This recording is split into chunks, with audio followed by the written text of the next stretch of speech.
How to schedule your WordPress posts. Hello everyone, welcome back to my channel. This is Phil from Practical Media. In today's video, we're going to be learning exactly how to schedule posts inside of WordPress. So imagine I have a post such as this. How can I schedule it to be published later? So first thing that we need to do is that we need to come into the right hand side and we need to select posts. Then we need to scroll down into the sidebar, and besides publish, we will see immediately. We have to click on this.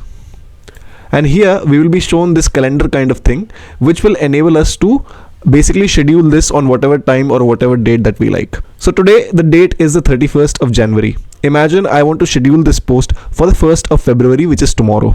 So what I need to do is that I will need to click on this arrow right here, and February has come inside of the calendar. So I will select the 1st, and then I can select a suitable time.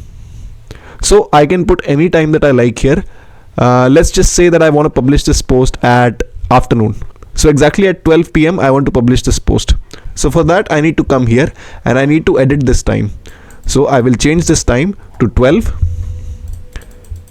and I'll add a 00 here. So now it is 12 p.m. So the time and the dates have been edited. Now the only thing that I need to do is that I need to click somewhere here, and as you can see, the publish date has been updated. So now I can go above and you will be able to see that the publish button has changed into the schedule button. So I can just click on schedule and then I'll need to confirm the schedule. So once that is done, this dummy post will go live as scheduled on 12 p.m. on the 1st of February. So that's how you can basically schedule a post inside of WordPress. If you learned something new today, then consider subscribing to the channel, turning on your bell notifications. I'll come back with more helpful tips daily. So make sure you do all that good stuff. Thank you so much for watching this video until the very end. Have a wonderful day.